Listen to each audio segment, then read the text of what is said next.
This week on Slashers, we're talking Candyman, everyone's favorite hook-handed horror hero who almost had an eye patch.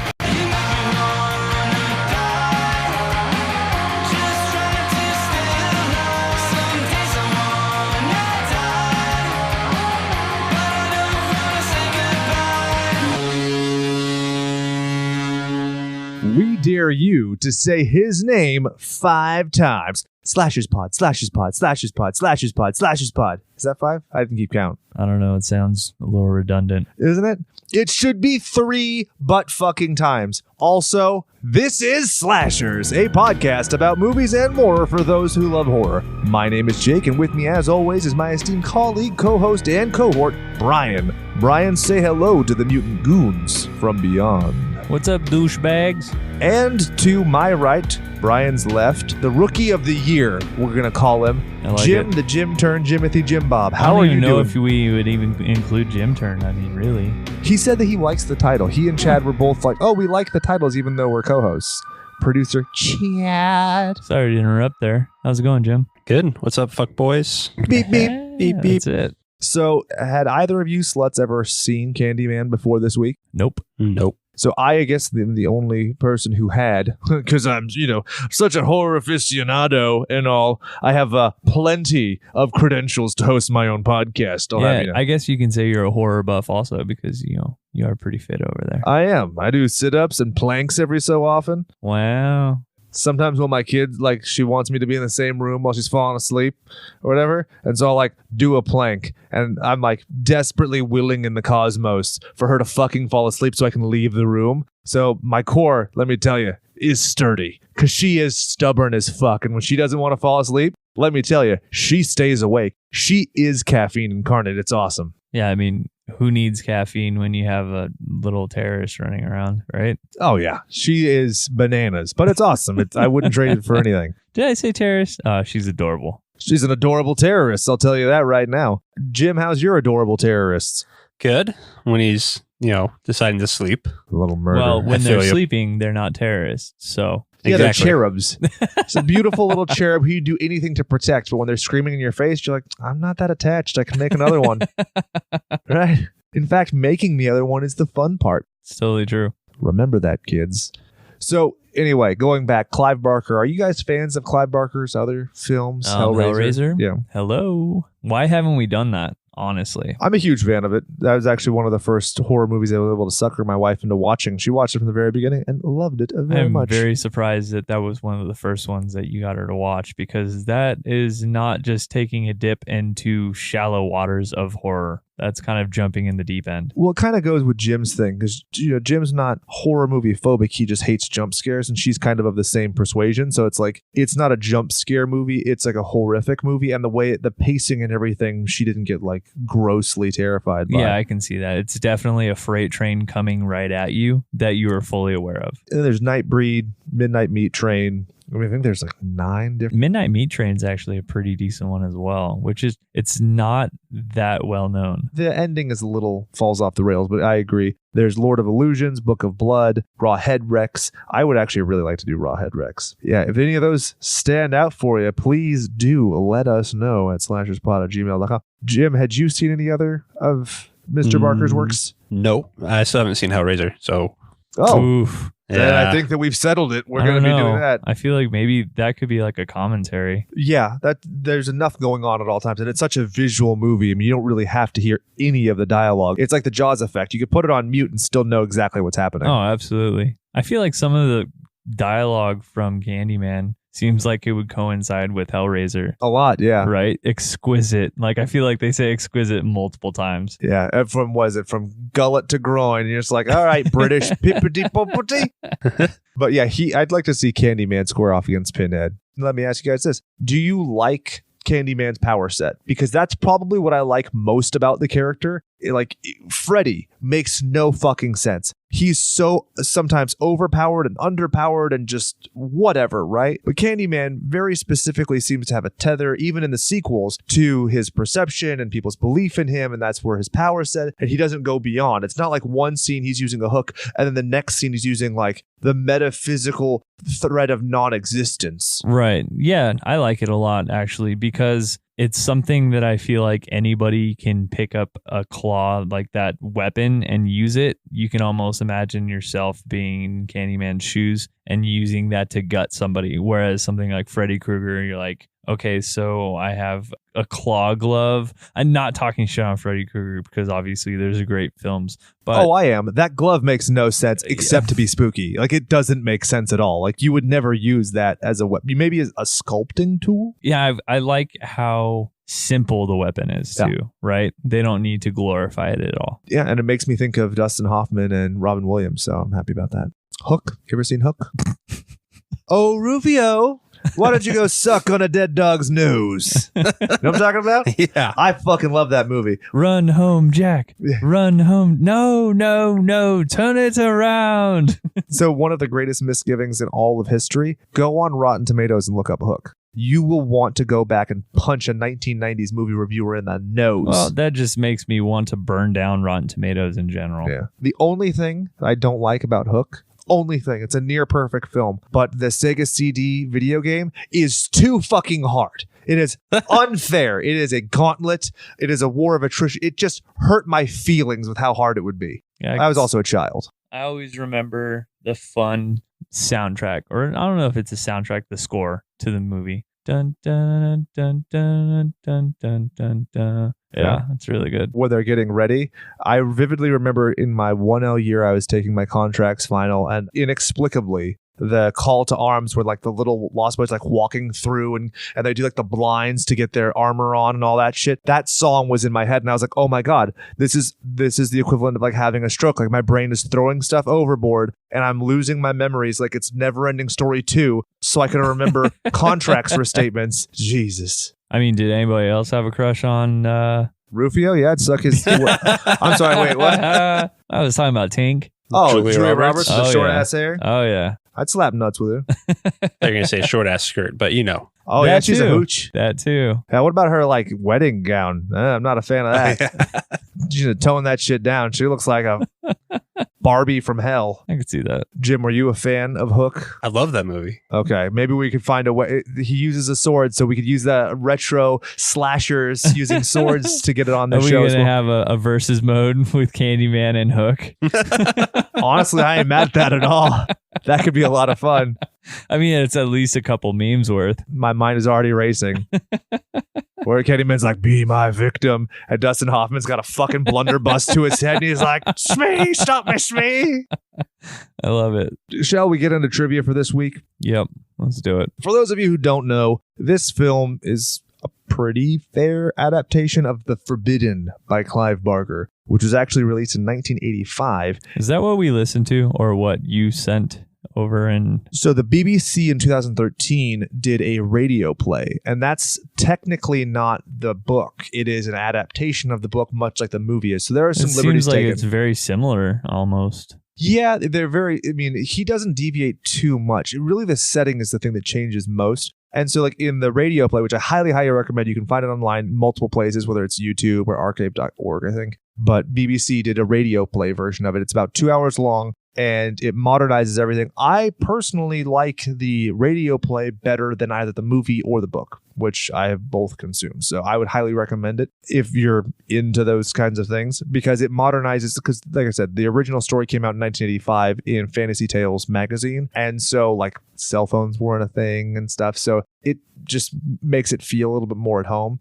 And it's great. It's absolutely wonderful. It's very well acted. How long is the book? Well, like 102 pages. So Okay, it's really that's not bad. it's not terrible. I was No. going to say, I mean, what was cool about the radio version is I was listening to it while I was at work, and everything is just so visual as far as in your mind on how things are perceived. And it's always a lot better than compared to what people, especially if you haven't seen the film, how you then see another director portray it. Yeah, and they do a really good soundscape as far as like sound effects and stuff, so it makes it very interesting. Right. I was going to say, I think it's closer to like an hour. Oh, yeah? Yeah, because I listened to it on the way here, and cool. it ended way before I got here. So, Oh, right on. yeah, so it's What'd you think of definitely, it was good. Yeah. I was a little lost at first. Yeah, I could see that. That party scene gets a little bit ambling. Yeah, but I was also listening on my phone speaker in the car because I didn't have Bluetooth hooked up. Oh, And so it was like- what are you, Amish? Fuck. Who does that? Jeez. Ugh. It's not my car, okay?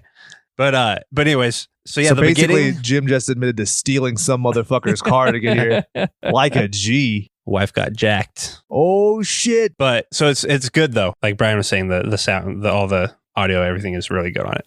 Yeah, I wholly agree that the dinner scene I think is kind of meant to be disorienting and awkward because when it gets to like there's like the cacophony where they're all talking and squabbling and making fun of her, oh Candyman, huh? But then when it gets to that real place of like mom and dad are fighting right now, it's really uncomfortable. I think that's almost meant to be like the bottom dropping off and you're like, oh shit, like there is no party anymore. It's just two people squabbling in their shitty apartment. I like the English gangbanger talk. Yeah, You're dude, like, it's really good. Oh man, you guys are talking shit. I don't even know what you're saying, but apparently you're saying granddad and stuff. That's cool. I don't know what you're saying, but I like that you're saying it. It's like Attack the Block. Have you seen that movie? No. John Boyega, I mean, he's great in it. So he's the guy who plays Finn in the new Star Wars movies. Basically, he's just like hoodlum, and he and his little friends find an alien, and they take its corpse like, oh, this is cool. Let's check it out. And a bunch of other aliens come to claim that alien back. And it's chaos. It's really cool practical effects. What's I highly it called? enjoy it. Attack the Block. Huh. I'll have to check it out. Yeah, we had a movie that kind of came out here, like it was called The Watch, that had Richard Ayoade in it and Ben Stiller and a couple other people. Very much the same thing, but Attack the Block was way better. Anyway, I'll get back to this movie because I'm detouring again with The Forbidden. Clive Barker said, quote, in The Forbidden, I think we push to the limits of the encoded material. I'm very attracted to images which tease us with possibilities of interpretation, but make us work for them. There's a lot in this movie. There's a lot in the book. There's a lot in even the radio play that lets your mind kind of extrapolate and pick up and kind of go from there. I don't think this movie is that great, but it is unquestionable why it's so iconic because the amount of thought I gave it the first time I saw it and the second time I saw it and all the way up to now seeing it so that I can do this episode, it ignites all of these interesting, like, oh, what about this? Do you think that was deliberate? Like, what is this trying to say? What's the social commentary? Why is it Candyman, but the guy who died didn't have candy? All those things. Is that kind of what you think as well? I had so much stuff going through my head at the end of this movie. And well, like you said, it's not great, but I think it is a good movie. Yeah. And I really enjoyed it. And I do want to go back and watch it and see what else I pick up on because there is a lot there. Oh, yeah. I think this movie is ripe for the remake or soft reboot or spiritual successor, whatever Jordan Peele is doing. Reason being to kind of make it more succinct in its presentation, I think would help a lot. And also just to kind of do it justice and just better. This is, like you said, it's good, it's fine, but it could really be great with some minor tweaking. Yeah, I agree. I feel like this is along the same lines with like Event Horizon. Yeah, right? exactly. When it comes to a film where it has the great groundwork, it just needs to be done better. Yeah, this is like a good rough draft, I think. So there are two sequels. There was Candyman Farewell to Flesh in 1995 and then Day of the Dead in 1999. If you'd like us to review these two, please let us know. slasherspod@gmail.com. Also, I'll remind you, we have the Slasher Submissions form where you can give us recommendations for movies that you want to do. If you complete the Slasher Submission form, the email that you put in the form, I will give you early access to the next week's episode because I'm such a fucking mensch, okay? Anyway, did you know that there were talks at one point for a Candyman versus Leprechaun film? Oh, no. I told you this over a year ago when we did the Leprechaun episode. That would get butchered. Yeah, Tony Todd said no. I think Warwick Davis was like, fuck yeah, you're going to pay me what?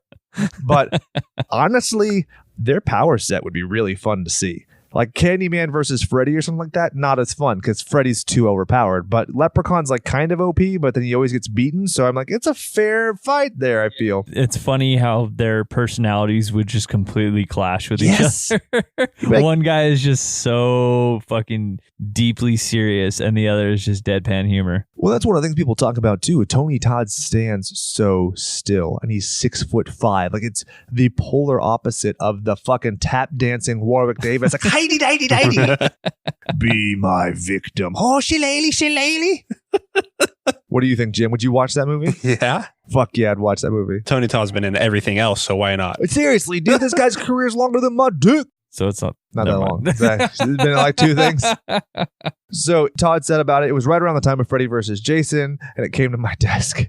And he said that he was reluctant to do it because, quote, I remember watching Abbott and Costello versus Frankenstein continuously as a kid and being amazed that my horror legends were making a comedy. So I guess there are some ways to make something that would work, but I wasn't interested in doing that with Candyman. He has a great reverence for Candyman. It's one of the interesting things. You know that episode of South Park where they're like farting in wine glasses and being so smug? People are like so up their own ass about the work that they did on this film, just a hair shy of smug, and I love it. Like Barker talking about it, and Bernard Rose talking about it, and even Virginia. The guy that, especially the guy that does the music, the Glass, what's his name? He wasn't Glass, really even like a fan of the film, and he's like, I really surprised at how well it did. And honestly, I collect a residual every single year. Yeah. So, hey, keep paying me. Super smug about it. Yeah, it's awesome. So there are a few songs we could talk about. Did you know that Susie and the Banshees did a Candyman song? I did not. It's not about this. It's actually came out in 86. It was a single, but it's about child abuse, which is kind of interesting. And so the novella came out in 85. So maybe in some roundabout way, there was some reference. Blitz Kid, our boys Blitz Kid, who are the hidden track for this episode. Hidden track for the episode. It's not so hidden anymore. Not really at all. But they did a Candyman song as well. They're on tour now. They did a reunion, so please support them. Cheers, guys. And one thing I wanted to talk about, there is a short film, Michael versus Candyman. Oh, no. 2016. Why? Just don't fucking watch it. Why? It's like trying to capitalize on the superpower beatdown kind of thing. It's just, this is the thing. I'm not trying to tell you that their work is bad. I'm just trying to tell you that if you are like the film, it's just don't. I feel like there's some short films that just absolutely kill it. And then others where you're just like, yeah, like I am happy this is this short. It just feels like it looks weird and it's not well acted, and it doesn't do anything particularly well. There's some like awkward fight choreography, and I'm like, Candyman don't do fight scenes. Right. He just mythological. Like, so is Michael Myers. I feel like them fighting would be like Superman fighting Brainiac, where they're like looking at each other and they're like playing the scenarios out in their brain. Like, I know that what the outcome would be. Speaking of Michael Myers, how about that sticker that I saw? Violent Gentleman. Oh, Michael Myers. I thought that was kind of neat. Have you seen that before or no? Yes, I have. But I mean, they also send me. Pretty excited about They it. send me their bullshit every day. Oh, where really? It's like, oh, hey, I got a bunch of new stuff, and I'm like, you guys are located in Anaheim, and you're way too up the Anaheim Ducks asshole. So no, I will buy your stuff when it's on clearance or when it's very, very specifically for my minor league hockey team. Honestly, now that Corey Perry's out of Anaheim, I'm not that much of a hater of the Ducks. I'm still a hater, very much so, but Corey Perry can just S a D. I will 100% agree with that. Yeah, still fuck the Ducks though. Yeah, dude.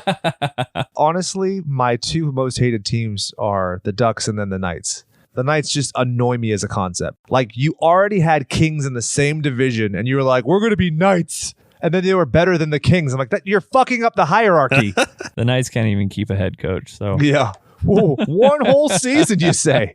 What dog? Anyway, shall we get into some statistics for this week before we alienate what little audience we have left?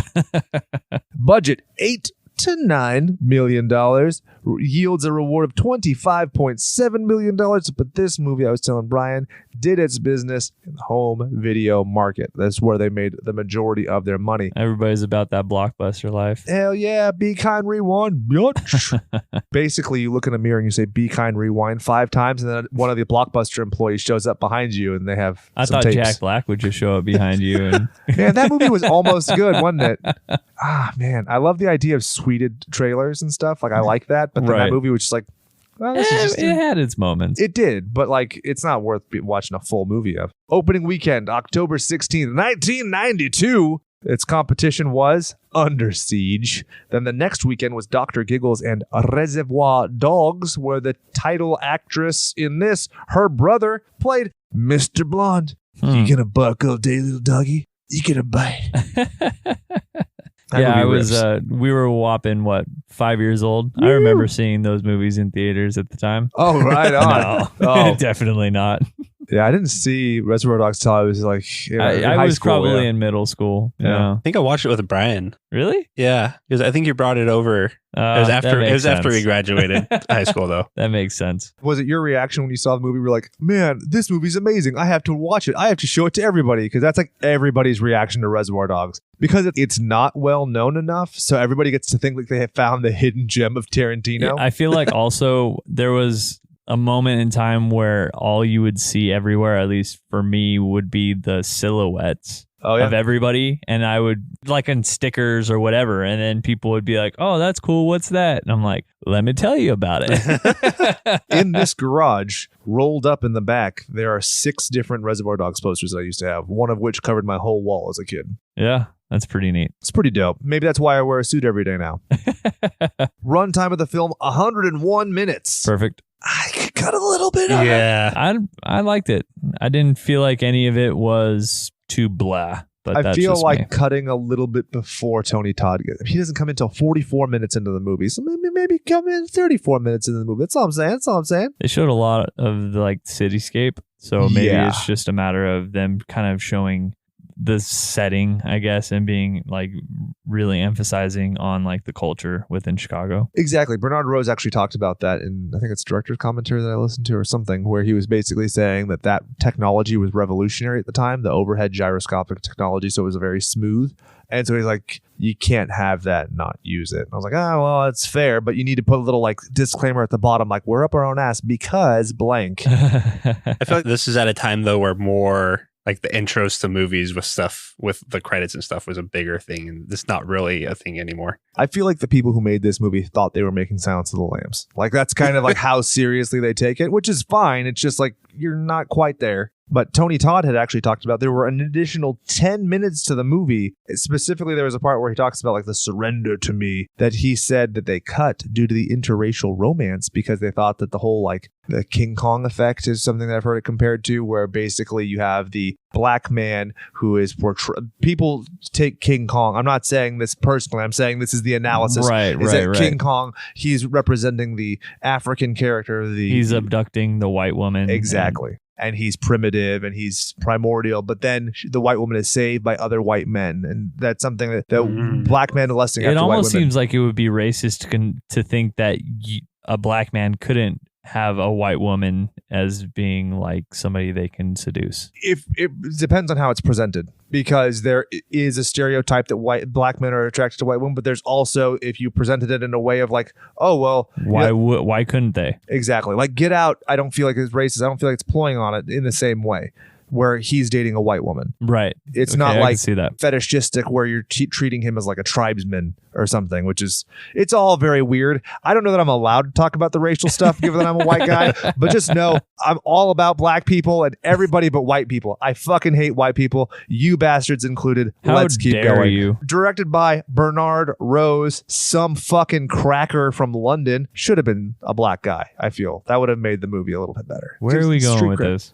He's the guy who directed it. I'm going through the movie. This is what I do every week. Every week I do this. Barker said of Bernard Rose, I've always loved variation. It's one of the few things that makes life worth living. I trusted Bernard on the basis of Paperhouse, which is a movie he did before.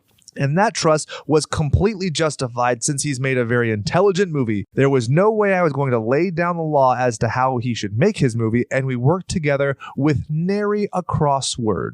Not a crossword puzzle, but like he's saying, like we got along swimmingly. Not actually swimming, but like they got along well. But not like where you get water.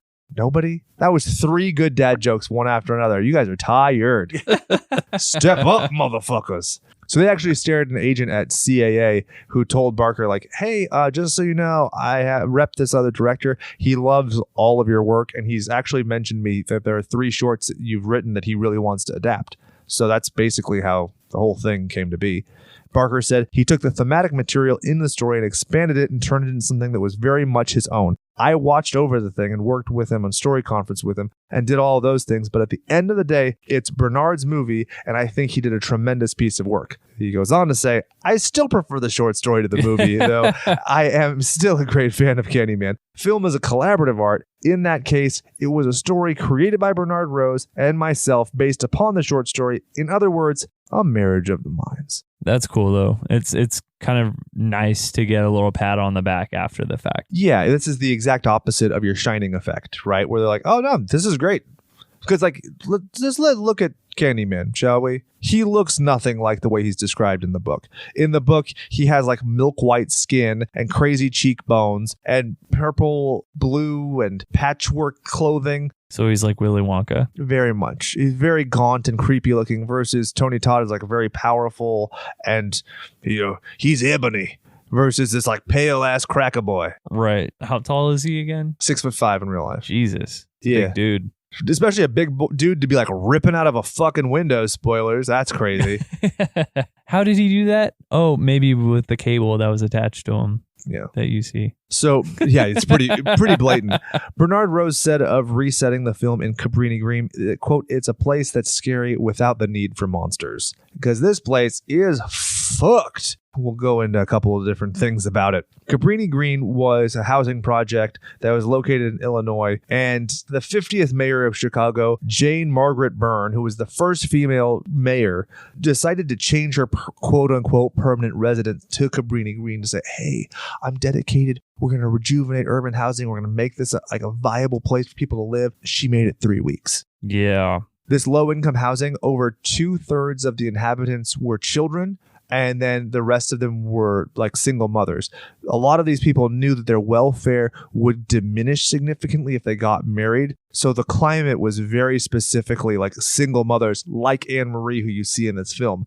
Violence abounded. I mean, Tony Todd even said when they were filming in the location, I tried to come in there with no expectation, but I still felt fear. Anybody who didn't belong there was a subject to danger. The cops told me to keep my eyes on the rooftops for snipers, and then I ran into a black woman and her 2 children. They were hustling back from the grocery store before it got dark and thought the film security people were cops. She asked us when we were going to clean the projects up, which really got me. Ouch. Dude, could you imagine? Like that, you're like, hey, I'm just here to make a profit. Exactly. To exploit the fact that where you live is fucking terrifying. Jeez. I mean, if you really want to capture fear within your actors, why not just bring them in the element? Yeah. Almost like Tropic Thunder. There you go. Or, why not just hypnotize them? Oh, we'll get into that. Whoa. So weird. So Cabrini Green, one other note, it was built in 1942. The story refers to the lynchings taking place in 1890. So obviously it's not the same thing. But we'll get into the theme of the identity of fear and not it necessarily being a one-for-one thingamajig. They only shot on Cabrini Green for 3 days. The rest of it was surprised they made it 3 days. It's kind of nuts. You were talking about they got shot at, but then they moved all filming to Los Angeles, Hollywood. It's a little different, right? Different scenery between the shambles of Chicago, I guess you can call it, to the glitz and glamour of Hollywood. Yeah. Yeah. Yay, sound stages. Yeah. Bernard Rose talked about that he based a lot of it off of real murders. We talked about a few of those. One of the things he also mentioned was there were 2 sets of abandoned genitals found where they didn't find the bodies. So is that where they came to have the little boy that gets his freaking junk cut off and, sorry, spoiler alert, in the bathroom? Is that how they got that? As opposed to his tongue. Yeah. So in the book, there's reference to his genital mutilation where it gets flushed down the toilet. And the woman says, just like Jake says in the movie, that he was better off dead. It's very... Yeah, it's something that Clive Barker said that his grandmother told him when he was a kid to keep him from using public restrooms for fear of sexual deviancy and stuff. Wow, that's crazy. Mm-hmm. It's crazy. So in the book, it was originally set in Liverpool in the 1970s, set in Ruskin Court. And basically what Helen was studying was the graffiti itself, not folklore at all, which is kind of interesting. Her thesis was called Graffiti, the Semiotics of Urban Despair. So I actually was quite fond of that idea because through the graffiti, it's basically talking about parable and visuals and whatnot. So, a half a dozen of one and 6 of the other. Who gives a shit? Bernard Rose said that the Candyman is a romantic character, the dark, handsome lover who demands total surrender. If you love the Candyman, then you'll die. But when all horror films are about sex, I want a Candyman to get away from the rape fantasies that one associates with slasher movies. Helen deals with her desires when she summons the Candyman. She's like a priest who's always asking for God. But what would happen if God appeared and said, here I am? That might be what makes the priest wants, but it would also drive him mad.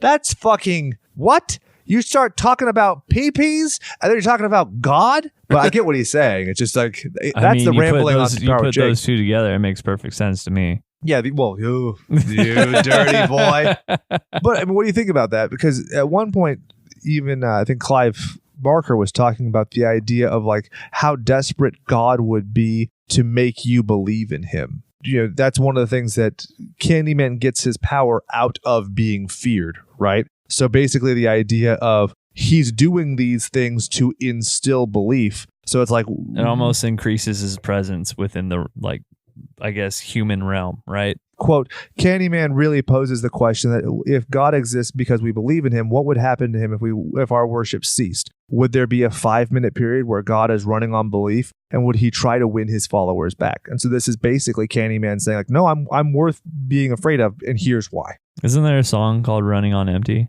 And there's also a song, What if God was one of us? Running on empty. Is that how it goes?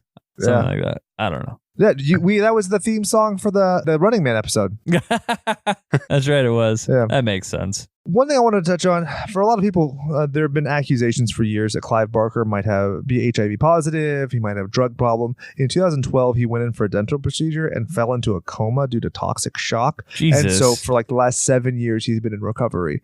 He's really close to finishing a new book, and he's going to be doing a lot of dates this year. That's exciting. So, just the official stance is that wasn't the case and that he's in fine health. Not that you can't be in fine health if you're HIV positive, but you know what I mean. And I was very happy to see that like a very positive press release came out right that coincided with this episode. So that's very nice to see.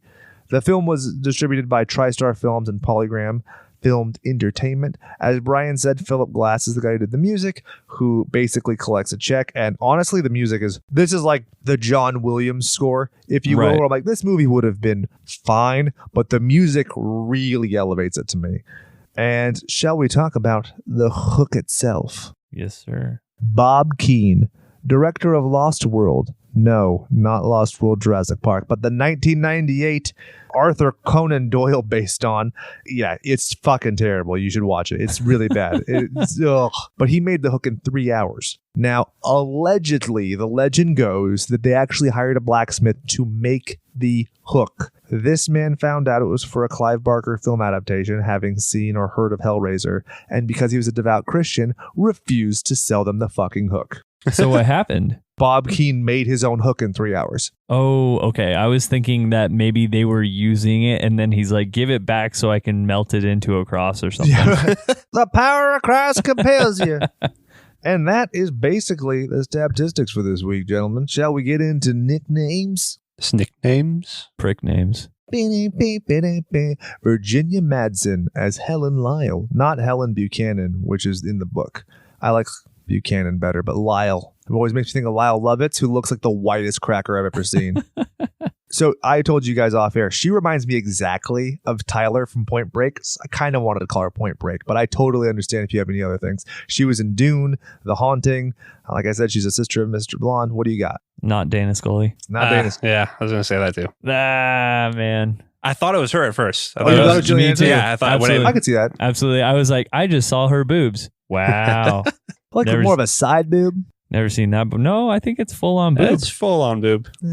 Full on boob in the bathtub? Oh, yeah, that's right. Well, it's like one nip. I'll give it that. Come on now. I like the weird milk. I mean, that's all I need. Hold on. Let's just do the math here. The boob math. If you have side boob and then you have full nip. Oh, actually, that's right, because it's the left nip and then it's the right nip side boob. Technically, So I feel like that's a whole you boob. get a full rack. Quick math. Apparently, she actually is allergic to bees, which is kind of terrifying. So, like I mentioned vaguely in the intro, Bernard Rose actually hired a hypnotist to hypnotize her for the scenes that she had That's with Candyman. so weird. She ended up not being okay with it and they stopped doing it. But that's knew you would not do that to me at all. I don't know, man. I feel the same way. I feel a certain way about being put under any kind of trance or something like that. I've never had it happen to me, but it just feels like it's invasive as far as like you delving into my fucked up brain. Like, no, only I want in there. Nobody else. No mas. So she was actually originally going to be playing Bernie, and then the studio decided to cast Bernie as a black woman, which is awesome. And so she lost the part. But then the director, Bernard Rose's wife at the time, Alexandra Pig, found out she was pregnant. So then the role of Helen went back goes to her. How cool is that? Yeah, that's cool. That's trading up, motherfuckers. Yeah, from what I read, apparently it made a lot more sense for her friend to be African American, right? Because it's in Chicago. Yeah, and she also acts kind of like conduit. You know, if it was two white women walking around, it's way more conspicuous. That's true. She said, quote, "Our traditional role has always been as helpless victims, but now we've had the Alien and Halloween films where women get chased but still remain strong. Helen never allows herself to be a victim in Candyman. Horrible things might happen to her, but she fights back." Did you get that vibe? I didn't really get that vibe. She's long suffering. I think that she doesn't become like the frantic wilting flower or whatever. She's always like, she's reacting frantically, but not desperately or pathetically. So I'll give her some credit to what she's saying. Yeah, throughout the film, she just seemed to me to be bumbling around nonstop. Like, I'm going to fall into this mess where somebody's murdered or there's blood everywhere. I'm going to grab this knife. I hear people coming and I'm going to grab this knife. Like, I feel like before O.J. Simpson got pinned for all that shit, he just said Candyman 5 times. And all of a sudden he ran into his fucking Nicole Brown system getting destroyed. And then he just had a knife in his hand. And the cops came and he's like, no, it was the Candyman. You know what I mean? Like, if the hook don't fit, you must acquit. Oh, God. She's going to be not Dana Scully. Got it. Tony Todd played the Candyman. Like we said, doesn't appear till 44 minutes into the film. Originally, they wanted Eddie Murphy to play him. 2 things stopped him. A little too short. 5'8", and he's also a fucking megastar, so he would have made way too much money. And also, I think this whole movie would come off like Vampire in Brooklyn. So I'm really glad that didn't happen. I got nothing. Okay. Anybody? Well, I was going to call him Willy Wonka, but one thing I really liked, quote, "I've always wanted to find my own personal Phantom of the Opera." When you contextualize it like that, man, I love that imagery in my head, because that's, I think, one of the things I like about this movie so much is that, because we all know, I'm a little gay, and Phantom of the Opera is like where I'm the gayest I get. So does that come into play when it comes to a nickname, or? No, I was going to call him Willy Wonka, but I had that quote pulled up and I wanted to make sure I said it before I forgot. Candy Wonka. Willy Kane. Willy Wonka. Willy Man. We're calling him Willy Man.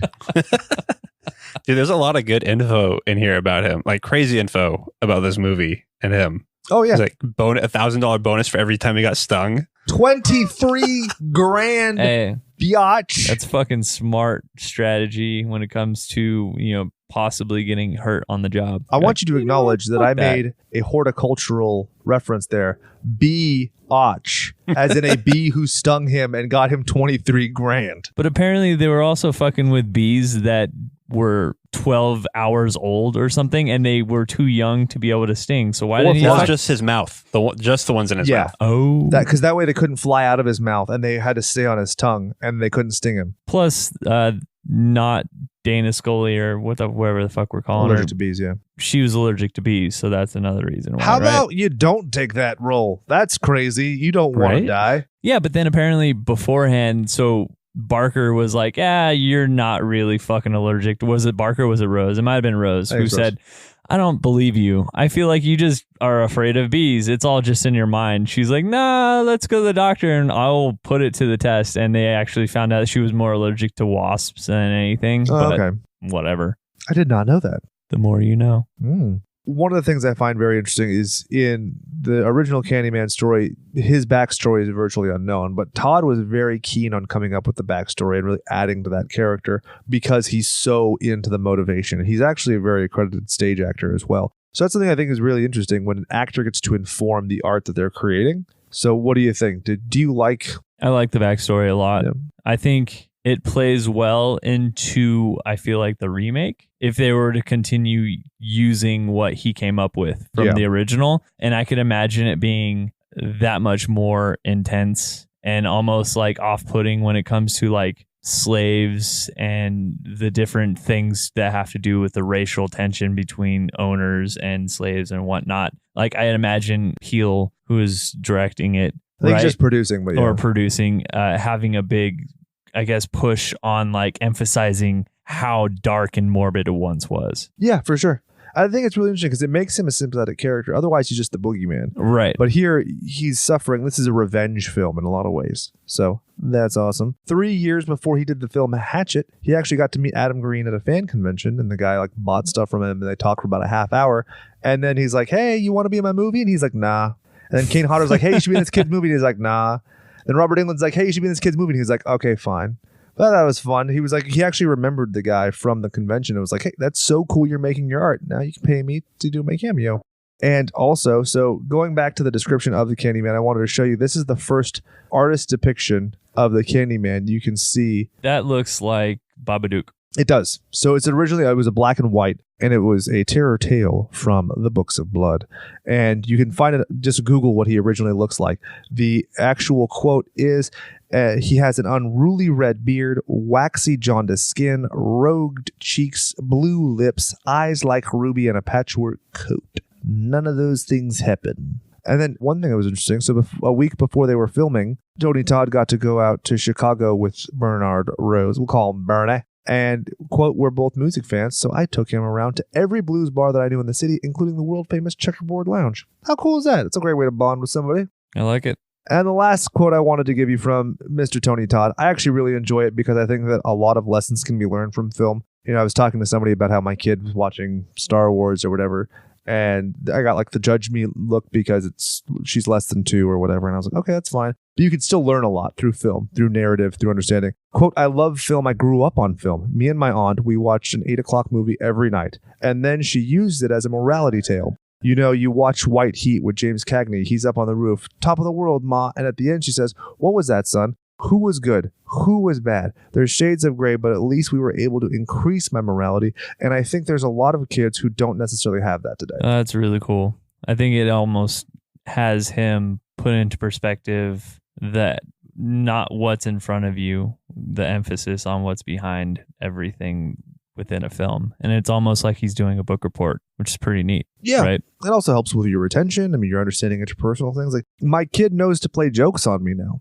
Right. Like the other day, she pointed at something and she was like, flamingo. And I was like, that's not a flamingo. And she knew that she was fucking with me. And she like laughed. And I was like, you... What? That's awesome. Yeah, because like, and I don't know if she necessarily got that from movie, but she understands subtext, she understands vocal inflection, a lot of things that are like harder lessons to learn because of film. So what I'm saying is, show your kids Candyman.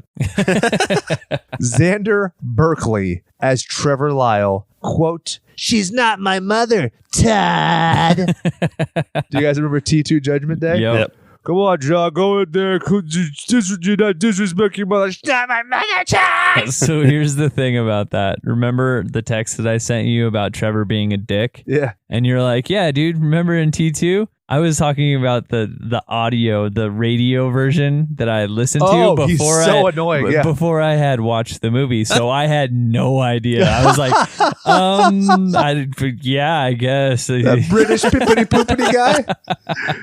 I was like, I don't remember if that's how he sounded, but yeah, I guess if you can get an idea of what he looked like based off of the radio, then sure, that makes perfect sense. Yeah, so I'm just going to call him Todd because I can't get that out of my mind. Vanessa A. Williams played Anne Marie McCoy. McCoy was actually the name of, I think it was Ruthie Mae, who was McCoy. Who was actually myrtleized once upon a time. In the same fashion as what they describe in the fucking film, which is absolutely terrifying if you think about it. I want to go home and kind of take my medicine cabinet and see if it could be like taken off the wall. Just a little because jiggle. I'm like, there's probably a wall. There's a hole going to somebody else's fucking lair and they're going to murder me. That was real. Yeah. That happened in real life. Terrifying. There was so much blood in this apartment that it seeped through the cinder block walls, and that's how they were able to find it out. How fucking disgusting is that? Yikes. Awesome. Yeah. They actually burrowed through from one medicine cabinet to another. It was like only like 2 feet of drywall in between apartments. Ugh. That is terrifying. Yeah. So we're moving on. We can call her the mom because that's probably, I probably won't come up with anything more clever for her. Yeah, I mean, honestly, she's not really in it for that very long, so I don't know. We had Cassie Lemons as Bernadette, aka Bernie Walsh. In the book, she's Trevor's assistant, and in the radio play, she thinks that he's flirting with her, and they are completely slapping nuts together. So I like the fact that they consolidated it in the radio play. I think that they should have done that in this movie. Bernadette should be the Stacy or whatever the hell that girl's name is who's slapping nuts with him. Right. It makes way more sense. Just the fact that she's left screaming at the end isn't worth it. I was going to call her Bernadette. Oh, yeah, because she dies. Yeah. We had Dijuan Guy as Jake. We're just going to call him Jake because Jake's the best name of all of the names. Moving on, Ted Raimi as Billy. Billy, who's his brother? Big Billy. There we go. Sam's his brother. Sam Raimi? Mm-hmm. Oh, got it. Okay. I was totally I'm sorry. I was confused. like, did I just fuck up Sam Raimi's name? I was about to start Googling furiously and be like, Evil Dead what? Yeah. And then there's Mike Culkin as Philip Purcell. I wanted to Google if he was related to Macaulay. Didn't get around to it. Somebody do that. Leave me a comment. And then Bernard Rose played Archie Walsh. One last thing. Anthony McCoy played by two girls, Letitia and Lanisha Martin. There you go. Now this movie's addressing gender rights. Boom. We got race rights. We got socioeconomic rights. So ahead of its time. Yeah. Shall we get into the recapitation? Yep. Brian, it's all you, dude. I've been talking way too fucking much. I'm like looking at you guys and you're like, all right, Jake's on a roll. I'll just chime in here and there, man. That's what I do. Yeah. So you're the salt and pepper guy. That's right. Essentially what it is boils down to a graduate student who wants to do her thesis paper on urban legends. She comes across the story of Candyman and she doesn't believe it. She tricks her friend into saying Candyman 5 times, which I feel like is a ripoff of Bloody Mary. But maybe that's just me. But I played it as a kid. Anyways, he appears to her and crazy murders happen where she gets framed into basically being the crazy white woman throughout the film. And then a giant funeral pyre, not really even a funeral pyre, but a giant pyro. In the book, it's supposed to be for Guy Fawkes Day. For so Guy they don't Fawkes, really explain it in the movie. Appears, chaos ensues, and everybody dies. The end. That's fucking crazy. It wasn't anything near what happens in the film, but yeah, I was just winging it like usual. It's a lot. It's a lot to unpackage. Just imagery alone is a lot to unpackage, so we can get into it. Jim, slay by play. Can I make a disclaimer before we get into it? I'm a huge sucker for movies where people are researching or studying or they're questing to find something, because that gives you a free get out of jail free card, a free card, as you do, because redundancies or what. But my point is, it gives you a pass to have that kind of logical gap where you're like, hey, chick, don't do this. This is a bad idea. But she's doing it for her own personal gain. So she's putting herself and thrusting herself in this scenario repeatedly. She's trying to unravel the thread. So it gives you a default motivation, but then B, a great excuse for them to be stupid at times. So that's all. I just wanted to make sure that was known because I give this movie a lot of credit. Cool. I like that too. It gives them a lot of drive. Yeah, exactly. Drive to get fucked up. Drive to get fucked up. You can drive my car.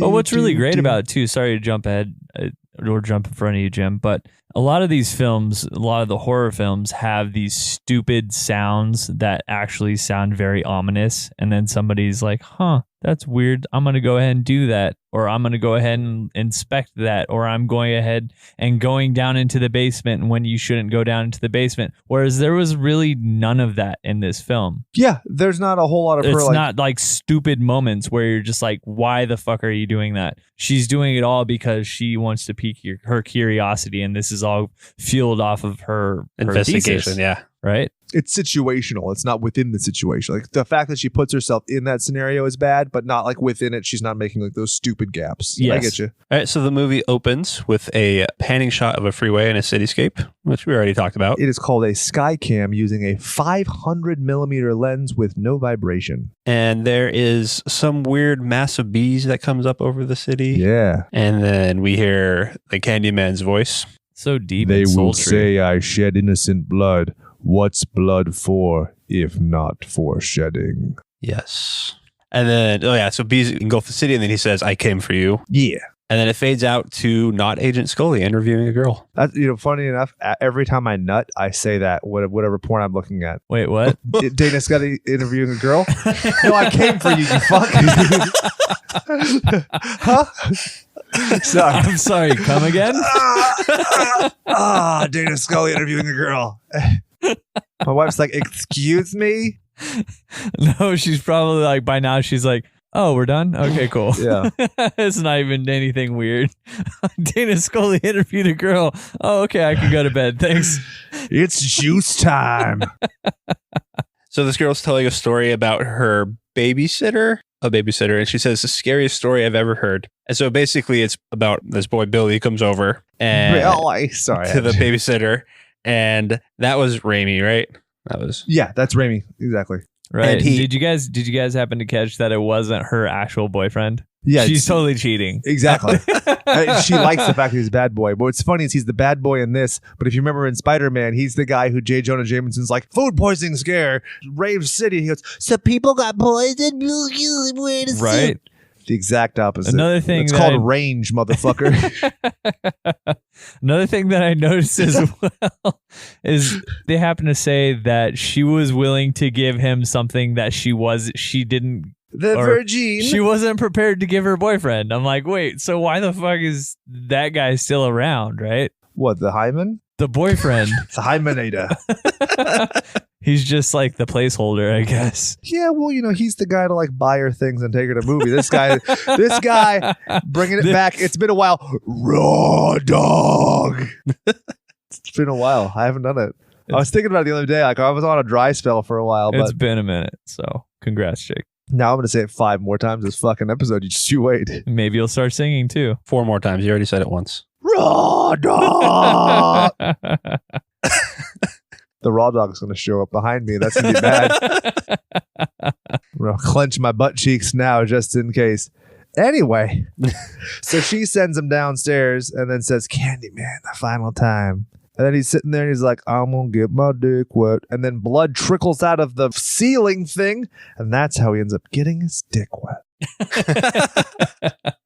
Perfect. He escapes and his hair went white.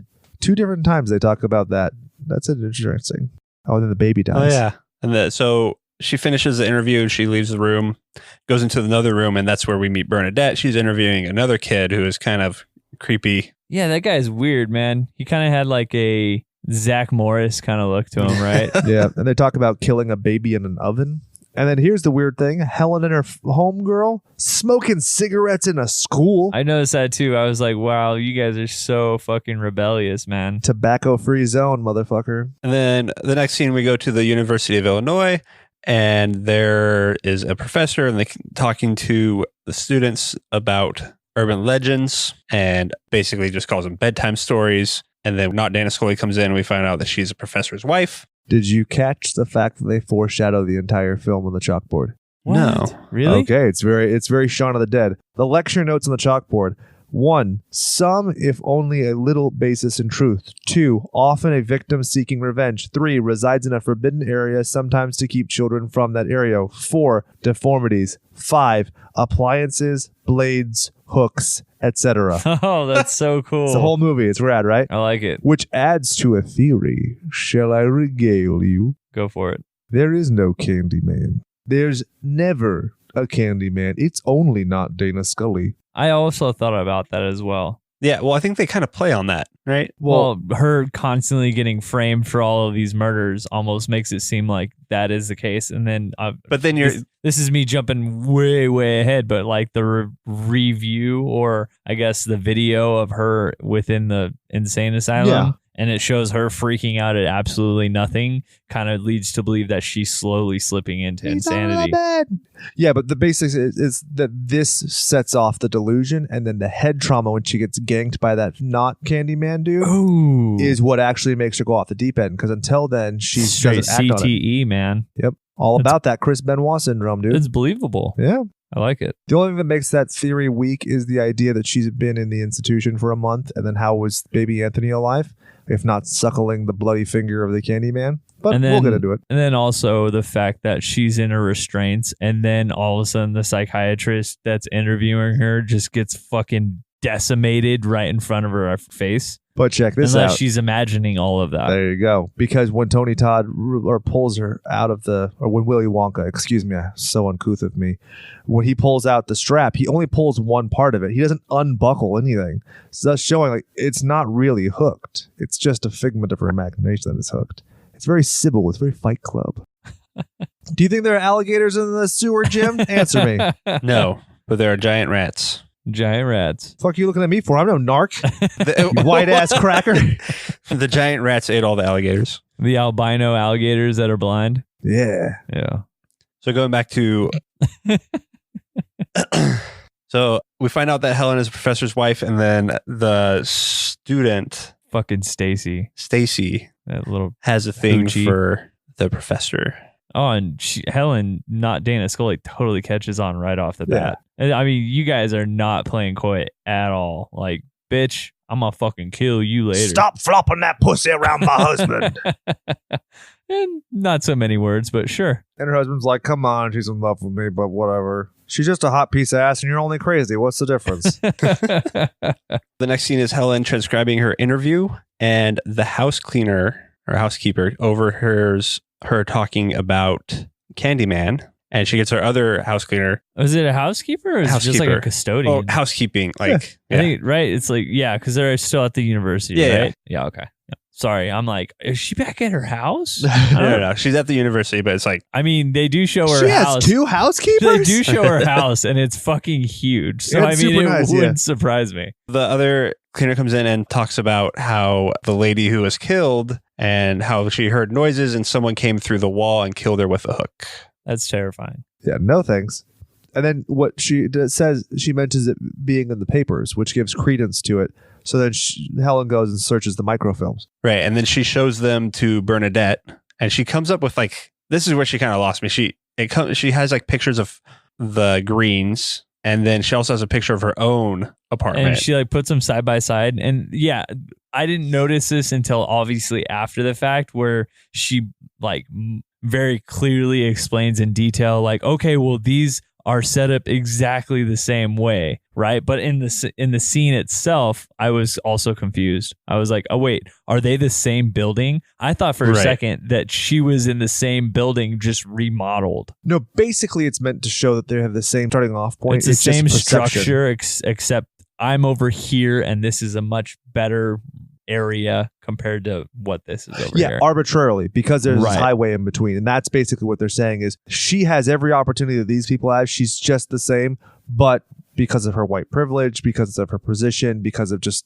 blind luck, basically, she's in a better position vastly. But it's kind of weird. I think they could have delivered that in a much more succinct way. They go to the medicine cabinet, and she shows her that you can see to the other apartment, and then they close it up, and they do the Candyman ×5. That's still very fucking terrifying. Again, I feel like I've said very terrifying multiple times by now, but I would be fucking taking some silicone or some liquid cement. I would super glue that bitch fucking shut, because just the thought of knowing that there is an abandoned apartment on the other side connected to this hole behind your medicine cabinet is nope. No thanks. Get my ass to Lowe's and buy some razor wire. Yeah, that shit would be booby trapped the fuck up. Kevin McAllister in this bitch. So Bernadette only does it 4 times. Then she leaves. It cuts to Helen sleeping, and she hears a thud and wakes up. And then dickhead Trevor. That scream was just so bad. Pretty hacky. Yeah. It was pretty hacky. So he jumps into bed and scares her. And then it cuts to Helen and Bernadette driving, and Bernadette is carrying mace, and we learn that they are driving to the projects to investigate.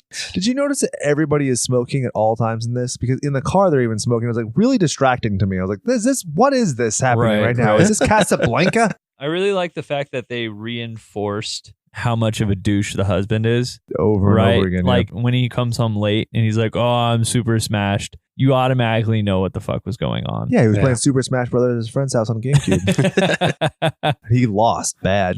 Or they were playing Super Smash, the itsy bitsy parts below the belts. Oh, I get you. I smish. So they're at the projects. Pull out his home run bat. Finally remembered what it was called. I was like, Falcon Punch? That's not the joke. Link? That's not the joke. Home run bat. It looks like a dick. Sorry, Jim, you were saying? So they get to the projects and they're getting catcalled by all the men and they basically go up the stairs. I like how everybody's like, what's up, cop? Yeah. but still, hey, you want to slap nuts, Mrs. Cop? They're like, you have to tell me you're a cop, right? Hey, are you a cop? They're like, no, that doesn't work like that. Nope. So they find the apartment where the woman was killed and it's the exact same layout as her condo. They're taking pictures and they find the bathroom and the hole in the medicine cabinet and they decide to climb through. I thought the shot of like through it was pretty tense. It was yeah. Waiting for something. And the shot of her coming out of the Candyman's mouth is the best visual in the whole movie. That graffiti is so good. It's so rad. And it's like, it's not perfect. It's like the perspective is a little odd and it's so unnerving. And that comes out of the book too, especially the depiction of the teeth. Yeah, I think from what I recall with the audio, the radio version, they describe it as like she crawls through the mouth and then she turns around and the amount of light coming out of the mouth is just like insane. Oh, yeah. So I thought that was kind of cool. And, you know, Brian, how you talk some shit about my singing, which is awesome. I mean, that's why I'd say probably 30% of the audience turns in. Conservative estimate. This scene, candy apples and razor blades. I remember Halloween.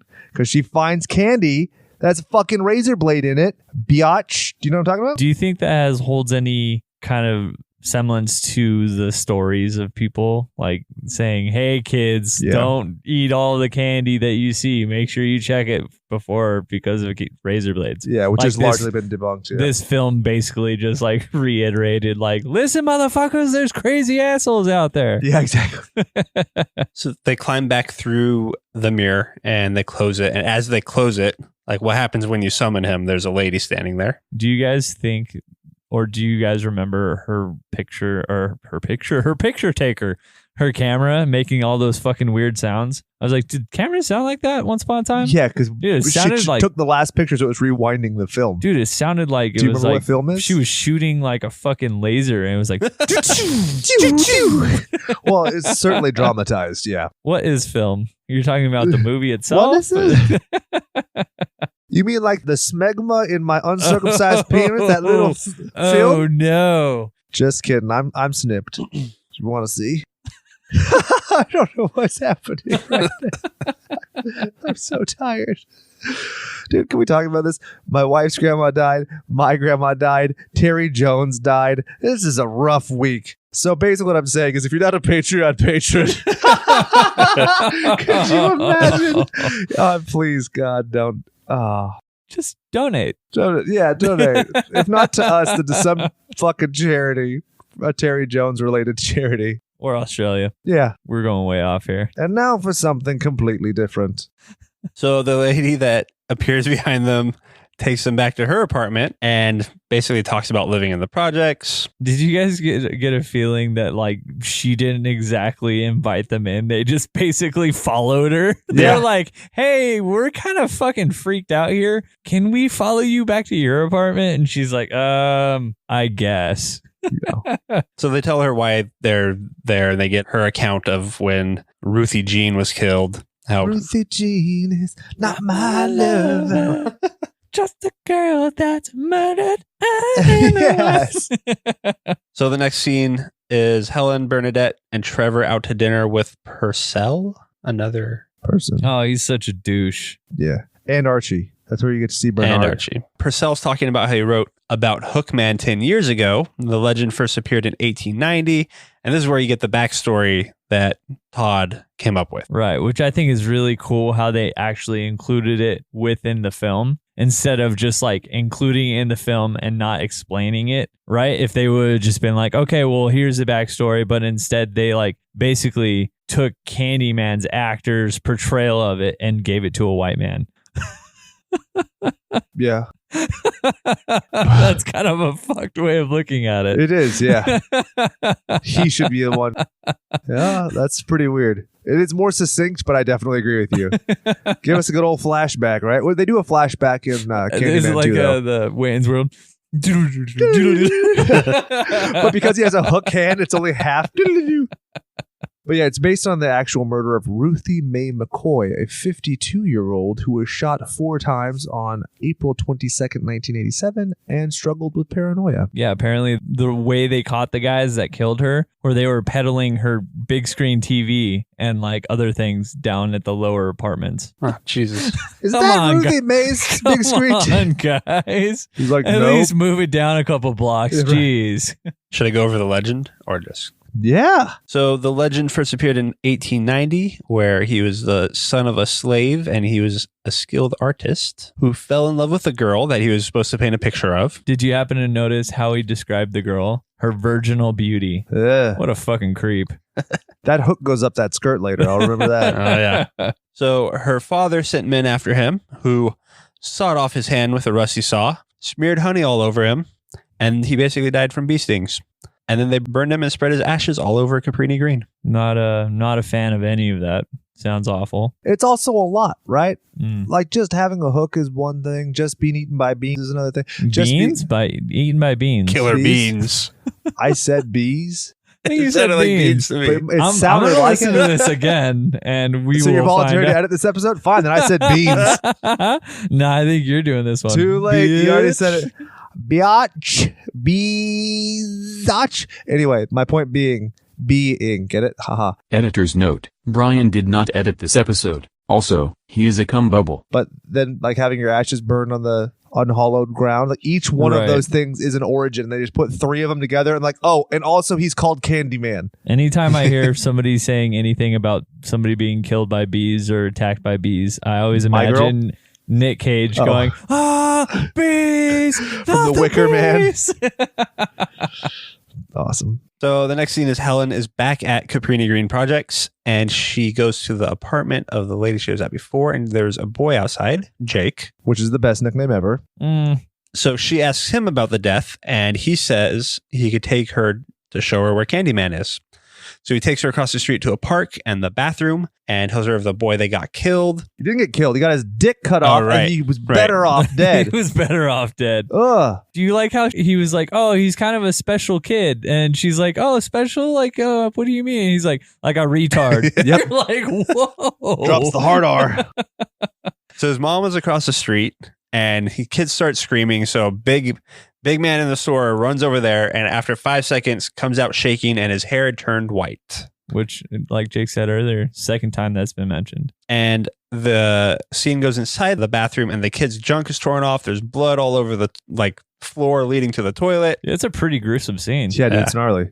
The violence takes place off screen, but the aftermath is what you see, and it's gnarly. Right. It gives you kind of an idea of what happened without actually seeing it. So Yeah. it's really cool. So Helen goes inside the restroom and there's graffiti all over the place. There's stuff written in shit on the walls. There's like sweets and then sweets to the sweet, Which is in the book, which is in the audiobook, yeah. which was Hamlet. Sweets for my sweets, sugar for my honey. I don't think that's Hamlet. So. I mean, maybe. That's a song. It's on a playlist I made my wife years ago because basically I was telling her that I have a hook for a hand. Yeah, sweets to the sweet, which was written at the crime scenes in Hamlet. Yeah, obviously. I knew that. Duh. I like how she obviously has to go one by one through the different Act stalls. 5, Scene 1, page 11. You uncultured fuck. Of course I knew that. Uncultured swine. As you were saying. So she goes through all the stalls and the last one has like an arrow pointing down and she lifts up the toilet and it's full of bees. Wouldn't it be worse if it was just diarrhea? Just fucking god-awful diarrhea. Some flies. Bzz. Or my beans earlier. She opens up the last one and it's just Lloyd with his thumb in his mouth. Like From Dumb and Dumber. So the kid outside is standing there and someone comes up behind him and you don't see him and the kid says Candyman. And so this group of men walk in and it's a guy just holding a hook who ends up just hitting her in the side of the head with it. I hear you're looking for Candyman, bitch. Well, you found him. Whap. dude, that shiner though. Oh, God yeah, dude. damn. Shit, she looked like Sloth from the Goonies for a second there. Oh, no. And the next scene's the police lineup. Yeah, so they're all going through the line. Hey, you look like... What? Sorry. I hear you're looking for Candyman, bitch. Well, you found him. Whap. I wish they made him do the whap, too. You forgot the sound effects. Do it again. But I've been here for 6 hours. Do the whap! Wouldn't it be great? I always thought of if I were to be a person who did a horrible crime like that and I was in a lineup, I would make my voice sound nothing like me. Like I'm like, I hear you're looking for Candyman, bitch. Exactly. Whap! She's like, it looks like it, but the sound is off. You know what? You guys are good. You can go. Sir, can you do it in a lower register? I hear you're looking for Candyman, bitch. You found him. Basically, it's Mickey Mouse in a lineup. Oh, no.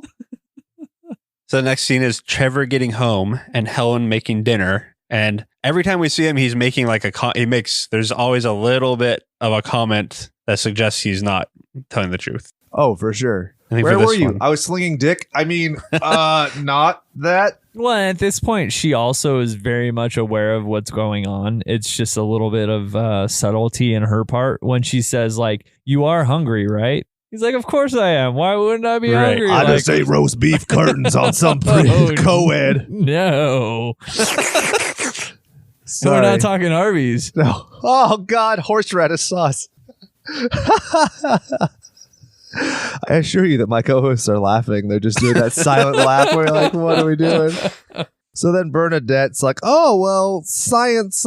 We got the photo people to save your pictures. And so she's looking at the pictures in the parking lot. And this is our first face-to-face. She's walking towards her car looking at the negatives, and we see feet in a coat, and she doesn't see anything. And then there's a deep voice, a Candyman voice going, Helen.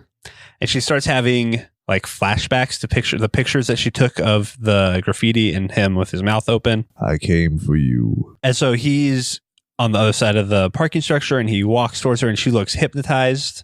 And because she literally was, which is uncomfortable AF. And he says, I am the writing on the wall. Be my victim. I must shed innocent blood. The whisper in the classroom. Without these things, I am nothing. So now I must shed innocent blood. Come with me. Which is basically he's saying, like, let's fuck.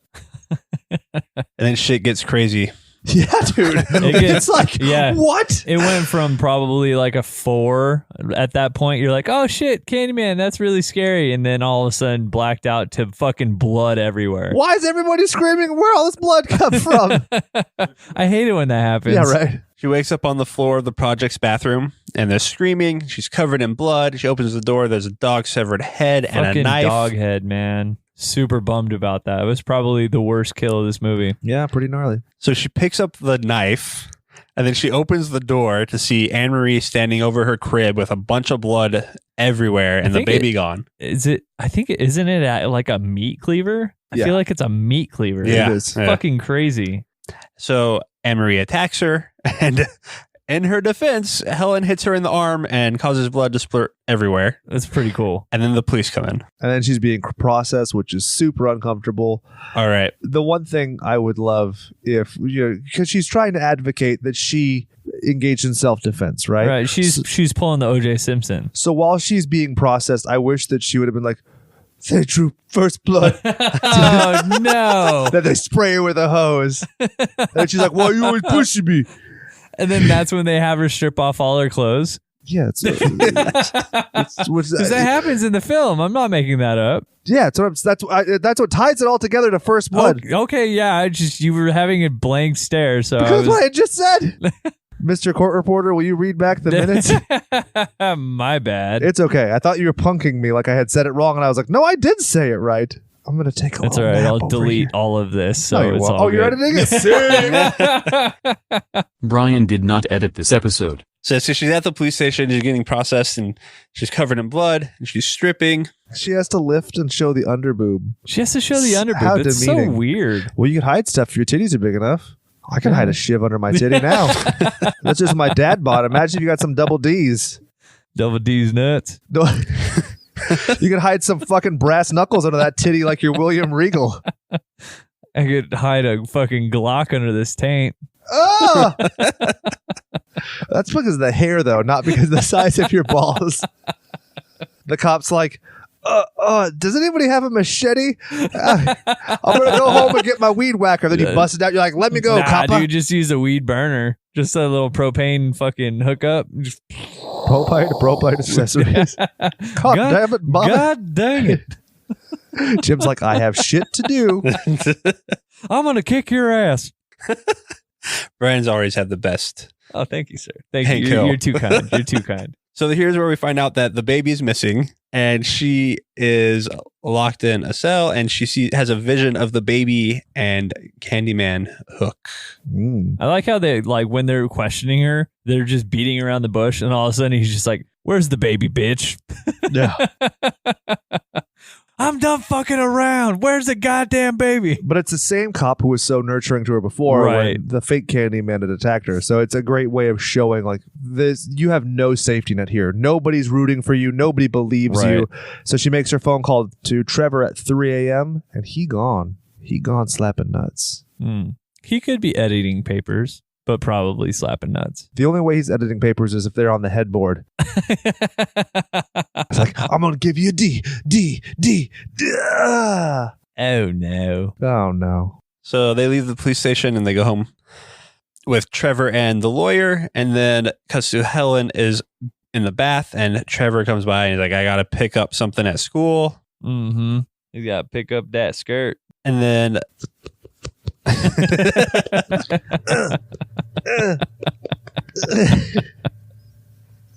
What do you think he sounds like when he comes? Oh no, we're doing this.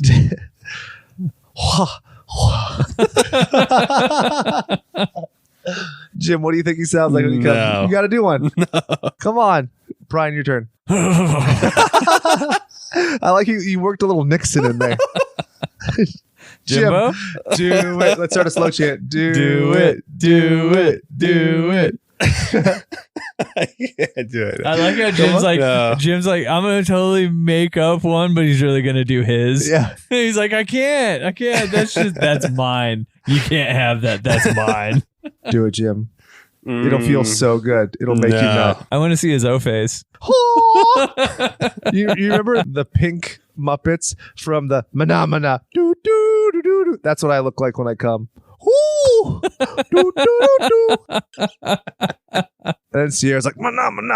And I'm like, do, do, do, do, do, do, do, do, do, do, do, do, do. Oh, shit. Somebody listen to this. I wanted to listen to this for a racial analysis on socioeconomics in Chicago in the 90s. I have a midterm on this tomorrow. What are they still talking about the Muppets for? And this is the time when you found out you were fucked. Yeah, right. Just like Jim with his O face. Do it the sound. I like how he had the shake too. It was awesome. Yeah, for those of you who couldn't see, he like jiggled his hand like he was about to throw some dice. This is good. This is comedy gold. What fucking Russian bathhouse are you in where you're shaking your hand like that when you come? Oh, yes. Awesome. Woo! Moving on. So she's like, do you believe in me? And they're like, nope. And so Candyman appears to her and he says that her presence ruined his mythos. And she says, your death will be a tale to frighten children, to make lovers cling closer in their rapture. So basically what she's saying is that because you started snooping around and asking stupid questions, I have to make an example out of you. Right. I'm almost becoming irrelevant because you have made it seem like some other guy is taking my name. So I need to make some kind of sacrifice to make it so that I'm all about the spotlight again. Yeah. And this is after, of course, sorry, I forgot to mention, where she's looking at the slides in more detail with the projector and she can see him behind her. It's kind of like your Blade Runner scene where they're like, enhance. I was thinking CSI. There you go. So from there, Bernadette shows up with flowers. That's fun. Oh, yeah. I like how she's still a solid friend. Yeah. Even after all of this, because not gonna lie, Jake, you go and fucking murderize somebody, I might just be giving you a phone call. I wouldn't even do that. You cut the head off a dog and a baby goes missing. I'm like, oh, Brian, who? You can't prove I ever knew a Brian. Damn, not even a phone call? No. Fucking and I dick. delete every episode of the podcast you were on. People be like, man, what happened to your back catalog? I'm like, I don't know. Strangest thing. That'd be funny if like there's photos of us and I just slowly disappear out of them. Like Back to the Future 2.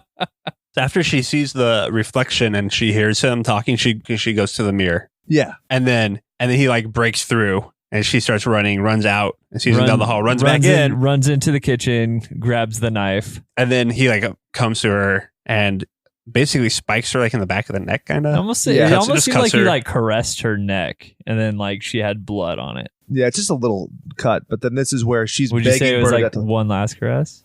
One last caress. There we go. Wow, that actually fits with the whole baby thing. Oh shit, I didn't even think about that. As Pretty long good. as it's dead. And Jim's long like, as- don't know this song. It's either Will as you long as shut it's- the fuck up? As long as it's dead or as long as she's spread. One last song. And he tells her, allow me to take you or the child dies in your place. So she basically makes a bargain with him kind of at that point. Dormammu, I've come to bargain. This is where Bernadette rings the doorbell and she hears stuff. No, she comes in. Yeah. And this is where Helen's like, no, leave, please, don't. And then she's like, no, I'm not going to listen. I'm obviously going to come in armed only with flowers. Yeah, but at the same time, Idiot. for some reason, I got the thought of her still being in like a trance. And when she's saying, no, don't come in, he's here, it almost sounds like she's saying it very subtly or very quietly, where she means to be screaming it, but she's just Hypnotized. basically hypnotized. Yeah. Yep. So then Trevor gets home and he's like, oh. Because she's holding a knife again. Yep. Yeah, of course she's holding the knife again. But hey, you know what? It wasn't me this time for the how many times now? Trevor's like, again with the knife. We got to stop finding you covered in people's blood and weapons in hand because it's just not a good look. She's back and that jailer woman is like, lift up your titty. And she's like, we have to stop meeting like this. So she wakes up in handcuffs and she's taken to the hospital. There, she's strapped down to a bed and she hears a Candyman's voice and has a vision of the baby. And then she has a vision of Candyman, or he's actually there, but floating above her. He's totally doing like her. a Mission Impossible right now. Dun, dun, dun, dun, dun. He's got like a wire and he's just.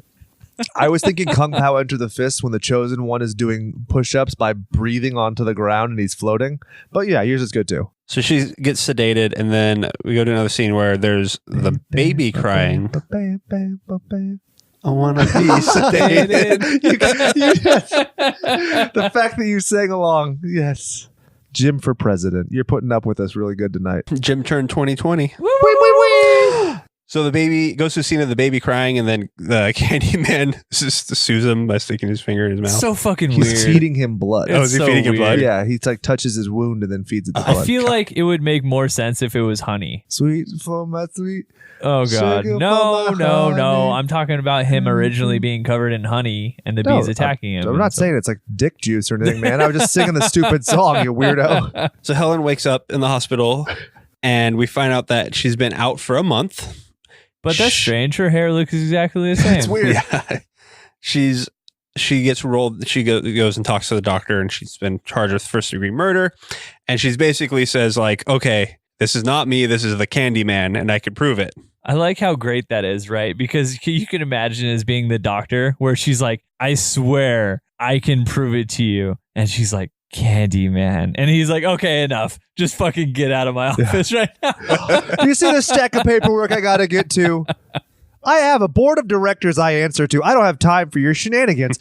Who put a fucking vanity and a sink in my office? I am a scholar and I have no time for this shit at all. So she does the whole Candyman ×5, and then there's like a pause, and you're like, is she crazy, or is this going to actually happen? And then it happens. Totally happens. It's pretty gnarly too. I mean, he's violently retching and stuff. It's super fun. It's a great kill. Basically, at this point, it's your only on-screen kill. Yeah. And I love it. I love how he's like, because he just comes up from behind him as he's like getting hooked in the back. Yeah, he does. Wait, what? Prison rules. Raw dog. He did. Yes. Raw dog. I like it. When you said X5 right now, you know what it reminded me of? I'm going to derail us again. It reminded me of one Mr. Booker T. Five times. That's so fucking good. How did I not think about that? Dude, years ago, I think it was SummerSlam when he went up against The Rock. I thought for sure I was going to end up on the TV because I made a sign that said Spinneroonie by Fisher Price. Didn't get on TV. Oh, that sucks. I was fat and ugly though, so I can't Dude, blame his him. Spinneroonie was fucking legit. Everything. Go back and watch his Harlem Heat Dude, stuff. It's Harlem awesome. Heat stuff was so good. What happened to his partner? Stevie? He had some like middling single success, but then That's did too other bad. tag stuff. But he was older, so he's actually who got Booker into pro wrestling. After Booker did jail time for an armed robbery. Oh shit! Yeah, dude. Turned his life around. Yeah. That's pretty neat. His podcast is great. You should probably listen to that instead of this one. Sorry. No, don't do that at all. Yeah, I'll Listen to ours. Want me to yell And about don't- cum again? And donate on Patreon. Patreon, wait. Like, subscribe, validate my existence. This is going to be so fun to edit. Brian did not edit this episode. Jim's like, where the fuck am I? What is happening? It's when he gets stabbed. Yeah. So the doctor gets killed, and then Oh, I love when she's like, no part of me, no matter how hidden, is capable of that, which basically means there is no Candyman and she's the one killing him. Yeah. so he shows up and he says, "You are mine now." And then he cuts her straps, and then he flies backward out of the window. He doesn't fly. I mean, he gets dragged out by ropes. Imagine, look, hypothetical scenario. You can fly, but you always have to fly ass first like he does. Do you take that superpower? Absolutely. Oh, for sure. Oh, that's awesome. I mean, you probably could fly forwards. You just have to toot a little. So she follows him out the window and goes along the side of the building. She does like some Actually, Jason Bourne shit right there. Knocks on the other window in a room next to her, and you the see nurse a comes girl- and opens it. You see like an insane patient on a windowsill, and you're just like, nah, this sounds like a great idea. Let me just go ahead and open this. There are two people I don't invite in my fucking house. One, anyone on a windowsill. Two, vampires. And usually vampires are on the windowsill. Not happening. So she knocks out the nurse and steals her scrubs. Did anybody else get the whole T2 vibe here? Oh, yeah. Where she's in the insane asylum, she steals the keys and everything. Yeah, that's pretty cool. So she makes it home, and she finds her apartment being painted pink by a God damn, college student. Pepto-Bismol pink, man. Like fucking everything. Sweetie Pie made a boo-boo. That was so fucking weird, man. I was saying that earlier. Like that whole a lot older dude hooking up with some young girl and then like referring to her as like a baby and still having like sexual relations with someone is that whole thing is creepy to me. Oh, yeah. But it makes him a skis, so it's good because you're rooting for him to die. Yeah, that's true. Fits Absolutely. with his character. So then as she's leaving, he calls the hospital and she ends up at a bridge like she's Davey Havoc in the Silver and Cold video, just like looking at the water. And then immediately she's running into Cabrini Greens. At nighttime, too. Yeah. So she goes and finds the hole to his lair, which she had seen in like visions earlier in the movie. So she finds all the paintings on the wall depicting the murder of him back in 1890. Yeah, the lynching, yeah. And then she finds him sleeping on a stone slab. Which is kind of random. It's very much Little Nicky. He's like, I'm sleeping. Or am I? Right. And so she had found like a hook. She stabs him in the shoulder or the neck or something. And then he wakes up at the same time and he hypnotizes her. Yeah, my poor wife walks into the movie just for this scene and she was too mesmerized to walk away. She's like, what is going on? I'm like, dude, I can't catch you up. Like, I just can't. Just buckle in. She watched the rest of the Enjoy movie. the ride. So he goes and puts her on a slab and then I don't know. He hooks her in the minge. Talk about that. And then she's like, she puts her hand on his titty and then she pulls out the bees and he's like, bee mouth. Rah! And then they kiss and she's like, no bees in my mouth. I think it's a metaphor for STDs, if I'm honest. And then It she was comes always to you, and he's Alan. gone. He's like, I'm going to take this baby though. See you later, bitch. And then the graffiti says it was always you, Helen, because Helen is Helen and Helen is the Candyman. It was always you, Helen, because it was always her. She's Tyler Durden. His name was Robert Paulson. So all the pictures change to depict her, and then she hears the voice. always her. It was always you. And then she goes to the bonfire to save baby Anthony. Yeah, because she hears the baby crying, and then Jake wakes up and sees because she was still carrying the hook, Yeah. and so all he sees is the hook Like he's like, Candyman's back. Everybody, let's fucking kill Candyman. so people are just walking out with gas and torches. The Lost Boys, if you will, trying to get Hook. And so as she's crawling through the trash pile to gets the baby, Candyman shows up and like grabs her and covers her mouth and she's trying to scream. She grabs a piece of burning wood and stabs him with it. And as she's crawling out, a burning beam falls on her back. Dude, that shit's gnarly, man. Yeah. She's like crawling around with that fucking flame all up on her back and looks pretty legit. It's awesome. The scene's really great and dynamic. Like it's very impressive. You're saying how like 150 or like 15,000 gallons worth of propane? 15,000 gallons worth of propane were used on that particular scene. Jesus. Pretty fucking crazy. Hank Hill's like, oh. How's my impersonation?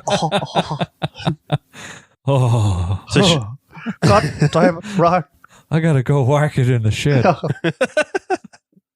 So she crawls out with the baby and she's all face is all burned, head is all burned, everything. And you see the Candyman burning, like his corpse actually burning. And Jake sees it. They make a point of that. And then all these burning bees fly out of it. Like little fireworks. Yeah. Oh, look at the sparklers. And then the next scene is Helen's funeral and only her husband and the cheater girl.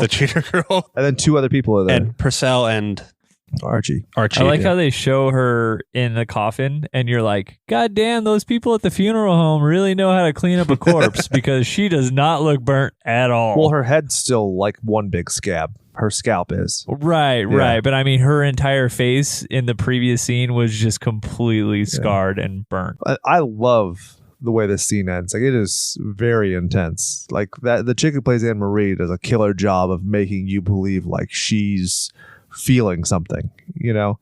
She is acting emotionless, but you can tell that's kind of a complicated thing to play on because she's being stoic, but you know that she's like in turmoil underneath. It's really good. So why don't you tell us what happens? All the people from the project show up in a big long line, and the kid, Jake, throws a hook into the... They definitely should have taken another take of this, right? Because it lands kind of anticlimactically on the side and just falls under it. I was like, no.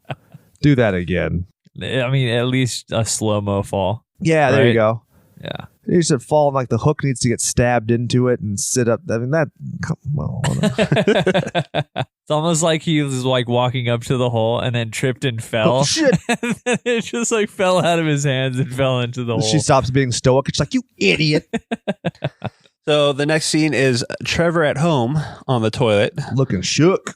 And his college girl is in the hallway, like calling to him. She goes to the fridge. She's like trying to make dinner. Though? Dude, I even said, like, Titties! why even waste time with a t-shirt?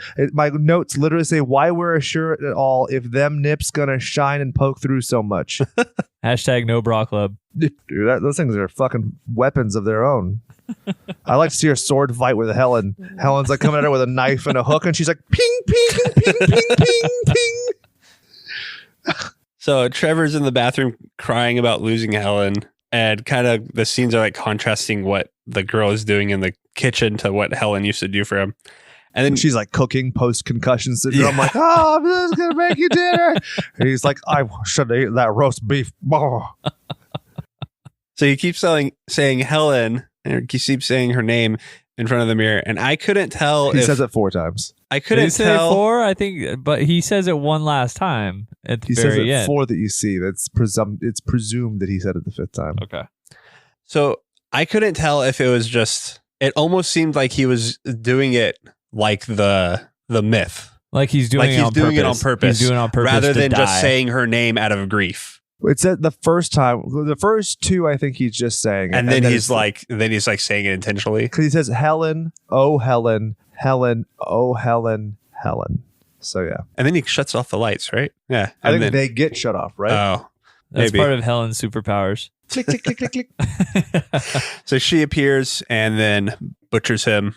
And then Stacy finds him and screams while holding a knife. And then the whole thing gets like a fucking one big circle. And now Stacy is supposed killer. Mm.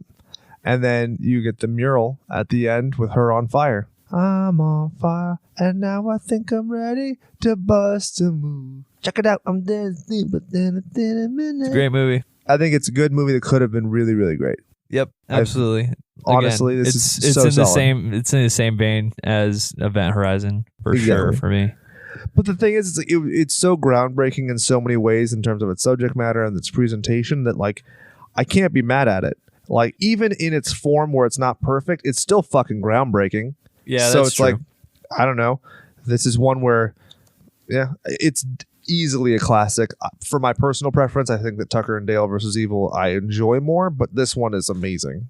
And I also love the source material, and it's a great deep dive. I'm really glad we did this episode. I agree with you that I think it's a classic. I don't think it'll beat anything that we have, even remotely close to what we have in the classic category, which is, I feel like, everything up until this point. Yep. Yeah, every So, episode we've done. This is, for me, going to be the bottom of the tier with the classic. I'm right there with you. Classic, but not like the others. Like, it's not going to beat Cabin in the Woods. It's not going to beat Tucker and Dale. And it's not going to beat... What we do in the shadows. What we do in the shadows. Exactly. So, yeah, I would, if I were to do chronologically, or not chronologically, I guess if I were to do them in order of what I felt, it would be Candyman, What We Do in the Shadows, Cabin in the Woods, and then Tucker and Dale. Pretty close. So that is just my opinion. Perfect. Well, I will let you know that next week we're going to be doing My Bloody Valentine. Which one, you ask? Both. Pucker your buttholes and get ready, because Jim is going to walk you through the original. I'm going to walk you through the remake, My Bloody Valentine 3D's Nuts. And stay tuned on the channel. We're doing a lot of very interesting things. We're going to be discontinuing certain series, but starting entirely new ones. And we really hope that you're going to stay with us on the ride. I will remind you, we have the slasher submission form, so you can let us know what it is you want. We always Patreon. love the feedback. We do. And honestly, if you don't want to leave us a review on iTunes or whatever, just send us feedback directly and say, you suck. But then also let us know what you do want, because there are so many movies out there where it's like, I'd love to be obscure. I would love nothing more than to just sit and do movies like Mr. Vampire. But the problem is that I'd like our audience to be able to find it, and I'd like to know that there's some kind of audience for it, because I don't want to alienate the audience that we already have. Right. Even if it's not a movie that's going to get us a new audience, I want to make sure I'm not alienating you. So please consider doing that. Please consider checking out our Patreon. Please consider doing the subscribing, the rating, the blah, blah, blah. And please consider masturbating while thinking about Brian's face. Is it time to say goodbye, fellas? I think so. You ain't watching him dying. You ain't really trying. Beep, beep, fuck boys. And for Jim, for Brian, for Chad, for the bunnies and the people in the bunny costumes. Apparently furries did a citizen's arrest against a pedophile recently. That was kind of cool. Oh, that's kind of That's a weird one where you're like, oh, it's all the bronies got together and did something, huh? yeah, something good besides each other. So good for them. Anyway, I'd like to remind you to go out there and do something you love. And remember that all work and no power play makes Jack a dull boy.